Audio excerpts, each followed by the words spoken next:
You're finally awake. Video games were some of my first experiences with art. That's certainly not a unique statement coming from a 20-year-old, but I do find myself increasingly aware of how my artistic passions have been informed by the video games I grew up with. When I played them, it was never the gameplay I cared about as much as the music, or the scenery, or the atmosphere. I find I have the same perspective on films. Of course, the story is important, but at the end of the day, I'm here for the experience. My favorite films cater to my senses as much as my mind. No matter how you look at it, video games are their own form of art. Creating films within this digital sandbox can be one of the most unique forms of filmmaking. Despite this, I think the medium is undervalued and overlooked as one of the most complex forms of cinema there is. So, where did it all start?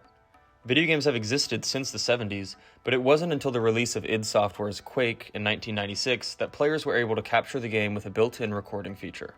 It was intended just as a way of sharing gameplay, but mirroring cinema's own history, there were more open-minded individuals who saw the tool's potential beyond just documentation. The first Quake film to invent a narrative was the 1996 short, Diary of a Camper. Once players realized the possibilities, interest grew exponentially. By the turn of the century, Machinima.com was launched, establishing a center for the community and simultaneously a name.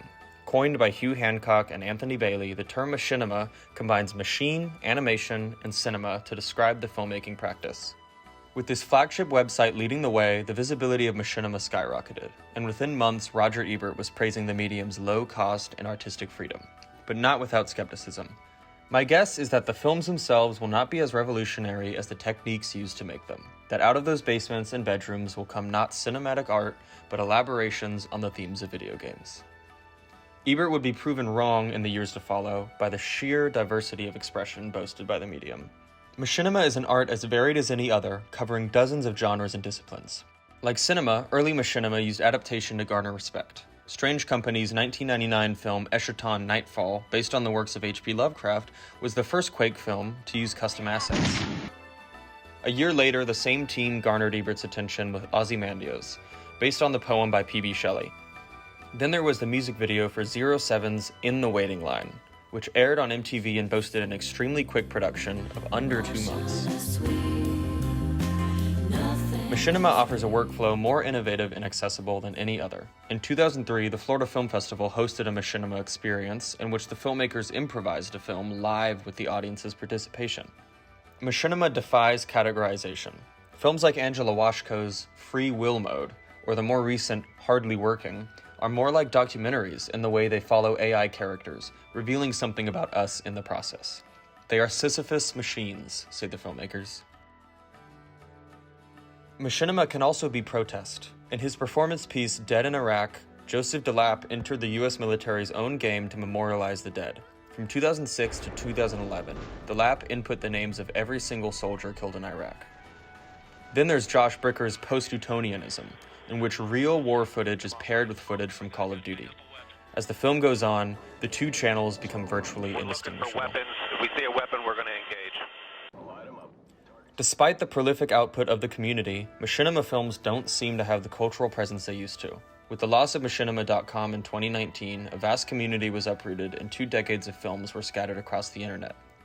Machinima films are simply harder to find now, and the disparity between audiences has only exacerbated this. Like all mediums, the demand for simple entertainment versus high art run in opposition. The problem with machinima is that there's no infrastructure around to separate these two audiences. I asked my friend and fellow filmmaker Alex Guerra, who just recently completed his film Memories from Heaven, what drew him to the medium in 2024. What appealed to me the most about the process was the digital aspect. I'm really interested in digital filmmaking, and I see video games and internet art as an extension of that. You don't have to play video games to appreciate the innovation found in machinima. In a time when so much of our life is filtered through digital interfaces, expression through video games seems to be more analogous to real life than ever.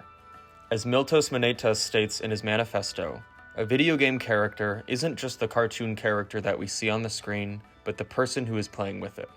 Video game personas are half-life composite characters, and now that we all have a Facebook account, we are all in the game of video.